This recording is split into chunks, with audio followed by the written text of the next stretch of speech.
fonctionne. Je suggère au parti de faire des promesses. À mon avis, il faut que les organismes communautaires puissent avoir quelque chose pour les attirer.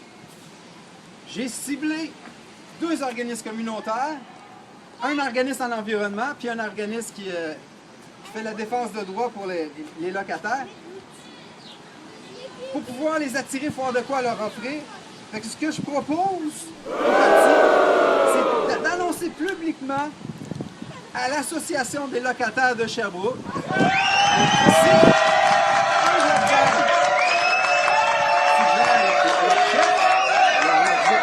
le grand porte-parole de l'Association de locataires, celui qui est un peu le gourou de la défense de droits pour la création de logements sociaux, Normand Couture.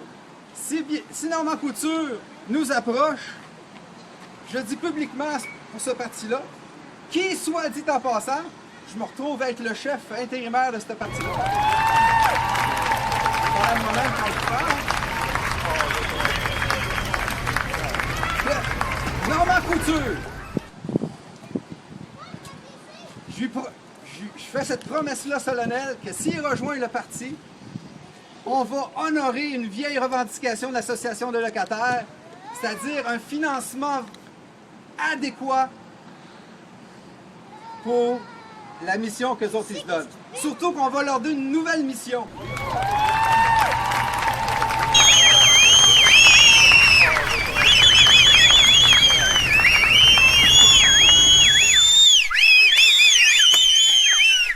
Le Parti communautaire exige d'assurer au minimum aux locataires d'avoir l'accès à une hypothèque pour créer une coopérative d'habitation. Ça, c'est un programme qui n'existe pas sur la planète.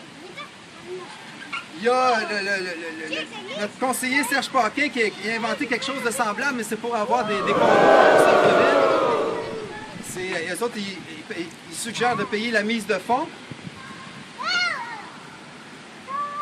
Ce que je dis à Normand Couture, regarde Normand, c'est toi qui connais le dossier de la création de coop, tu sais ce qu'il faut faire, ce qu'il ne faut pas faire. Viens nous voir, viens au Parti communautaire, puis on va monter ça ensemble.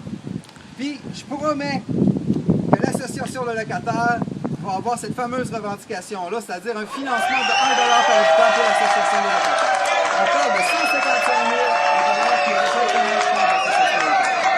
Mais pour ça, il faut que l'association s'implique dans ce processus-là de changement. La deuxième grosse promesse, c'est par rapport à Action Saint-François. Pour avoir étudié le dossier de la restauration des cours d'eau, une chose est simple, c'est que ceux qui sont en ce moment en position pour restaurer le cours d'eau, c'est-à-dire le COGESAF, le comité de gestion du bassin versant de la rivière Saint-François, n'ont pas le mandat de nettoyer le cours d'eau. Ils ont juste le mandat de gérer le cours d'eau avec tous les utilisateurs, dont les municipalités, les industriels qui sont utilisateurs du bassin d'eau, du bassin versant. Donc, est-ce que le COGESAF est l'endroit la plus pertinente pour en arriver à réaliser la restauration de nos cours d'eau? Moi, je pense que non. Avant que le COGESAF existe, on avait un organisme, un des premiers au Québec, au Canada, qu'on a créé, un organisme qui s'appelle Action Saint-François, qui est le premier à avoir pensé de réfléchir en fonction du bassin versant. C'est un organisme qui est pan-régional, c'est-à-dire qui s'étend sur toute la grandeur du bassin versant. À mon avis, la ville, la communauté doit investir cet organisme-là pour qu'on ponde un projet qui est la restauration de nos cours d'eau. Tout le financement actuellement, toute l'attention qui est portée sur le COGESAF doit être, à mon avis, redirigée vers Action Saint-François pour qu'Action Saint-François réalise le fameux mandat que la ville veut avoir, c'est-à-dire restaurer nos cours d'eau. La question que je vais offrir à Robert Léo, c'est tout simplement ça. Robert Léo, qui est le gourou, si on veut, des DPRD, qui est là en tant que Saint-François, il a parti de l'Église, c'est fini là. Je te donne le contrat, restaure-nous les cours d'eau. Tu nous dis combien ça va coûter, comment ça va se faire.